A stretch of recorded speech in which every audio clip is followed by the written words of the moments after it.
Xena the warrior puppy and my son Johnny met, and a miraculous thing happened between the two of them. And not only did Xena save my son, but my son, I believe, also saved Xena. I mean, I'm not saying things are perfect, don't get me wrong. I mean, even a typical child, we all have issues with our children. Johnny's are just a little more, but she has really helped him, really.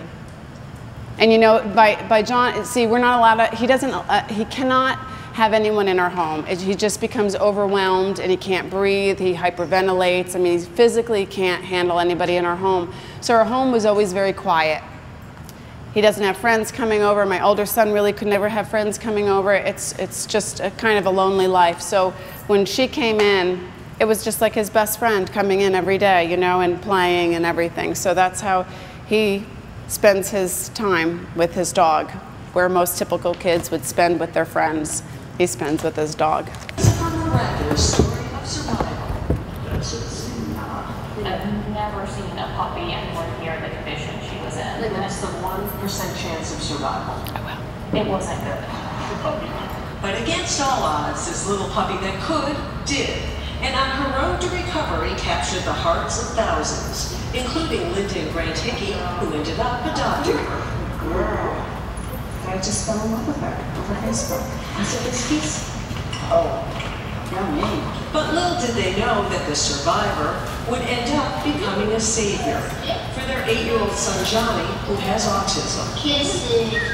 The relationship between them is unlike anything I can describe. He has issues with, you know, social issues, having autism, and she breaks that barrier for him. They are best friends. Johnny talks to her. Johnny sings to her. It's truly remarkable what this dog has done for Johnny. Most kids with autism really want to socially connect. They're really socially motivated and interested, but often they lack the skills to do so.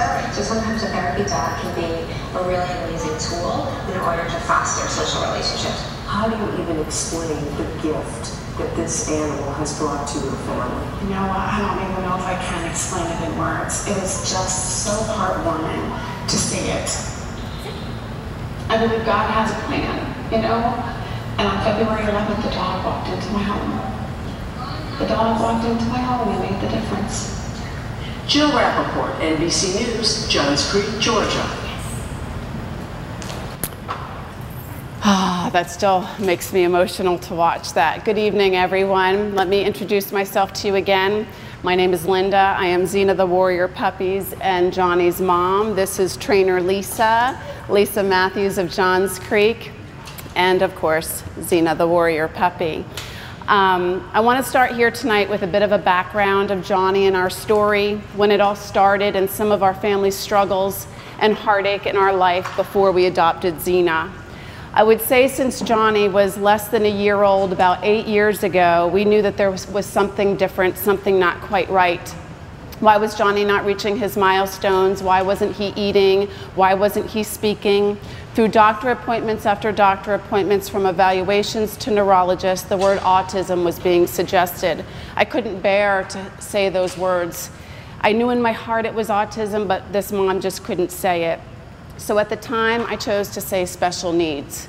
Don't ask me why it was easier. For some reason, my heart was able to handle it. Maybe I felt special needs was temporary. My son required some special needs right now, and autism felt more permanent to me, and I just wasn't ready for anything permanent. Maybe it was because autism seemed so much more scary to me.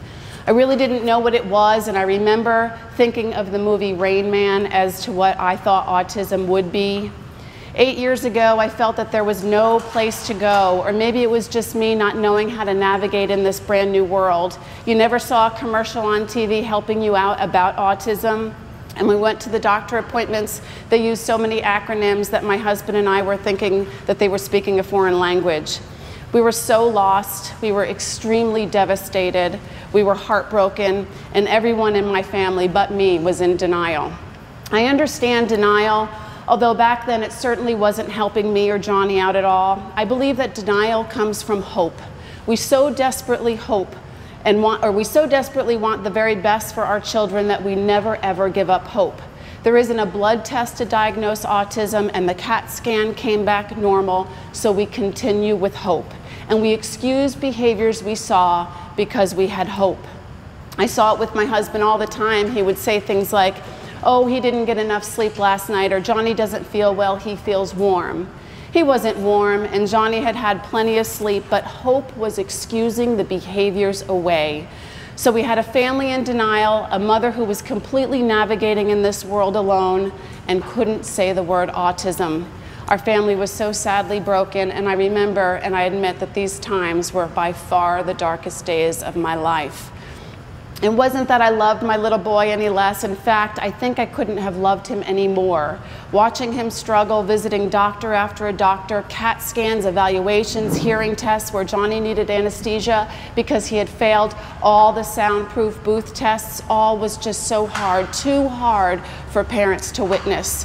I think we held him closer and tighter every single day, but what I was going through was like a mourning. I was mourning all the hopes and dreams I had envisioned for my son. Back then, I thought that they were gone.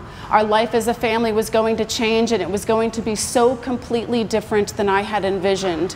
I felt I couldn't do it, that I was not up for this kind of life. I felt God was giving me way too much to handle, and in fact, I was angry. I was so very angry at God. But even though I was angry, I never ever stopped praying.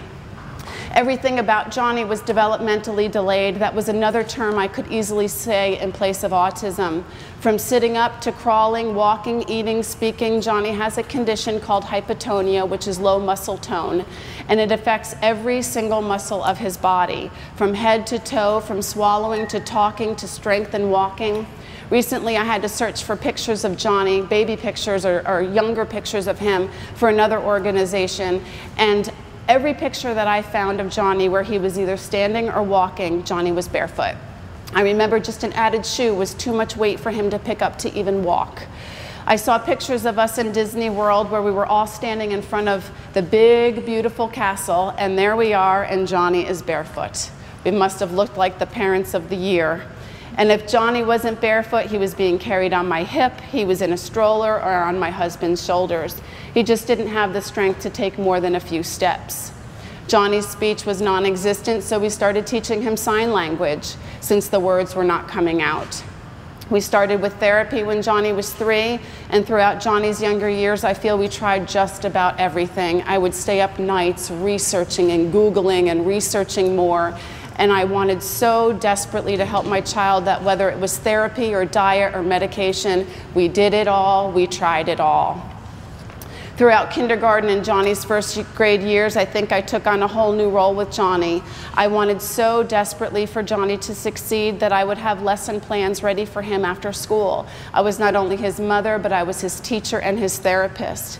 In addition to homework, I would have work for him. I became obsessed with trying to teach him, trying to play catch up. I would stay up all night long thinking of ways of teaching him. How could I teach my son in a non-conventional way, a way in which he would learn?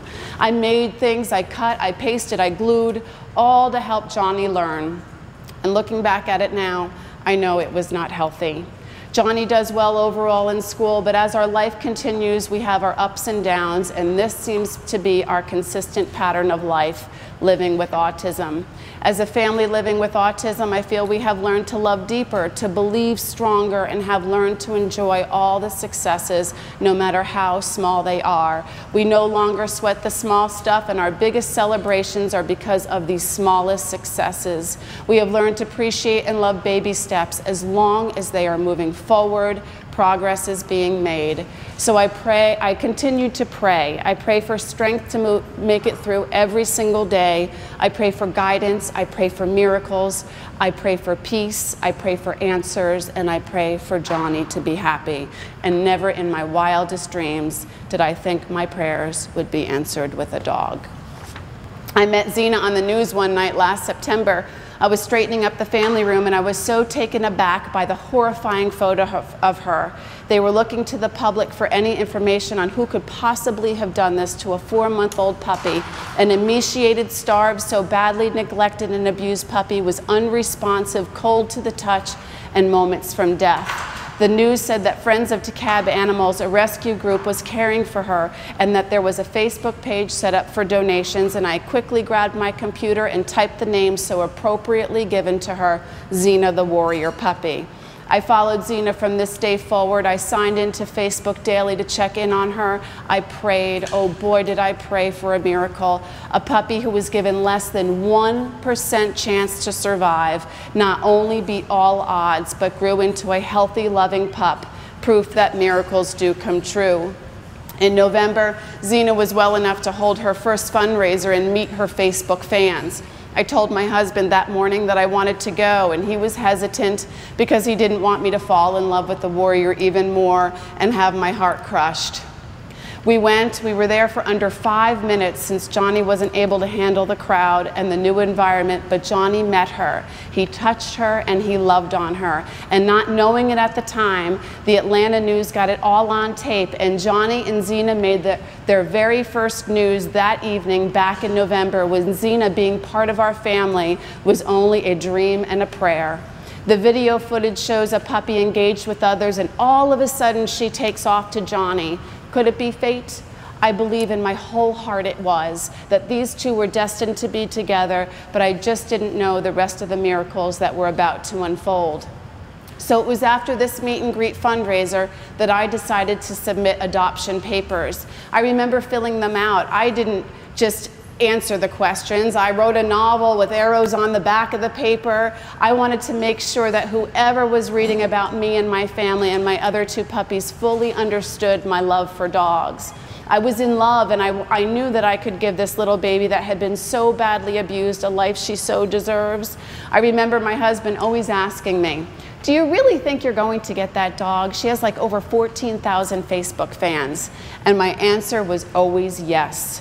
I prayed, and in February I got a call asking if I was still interested in adopting Xena. You could have knocked me over with a feather. So Xena the warrior puppy came to us on February 11th of this year for an in-home trial visit. Foster mom Chrissy, a founder of Friends of DeKalb Animals Rescue, let Xena spend the night, and I was like a little girl at Christmas. I was so excited to have this little girl in our home, this baby who I had been following and loving every day over the internet. I put Xena in the car to pick up Johnny from school, and when they met, they were both so excited. Xena smothering Johnny with kisses, and Johnny smiling from ear to ear. Johnny was nonstop chatter, talking to her, saying that she's got a nose, 2 eyes, 4 legs, that she has a boo-boo on her nose, and that she needed a Band-Aid. Xena hopped into Johnny's lap that day and has been there ever since.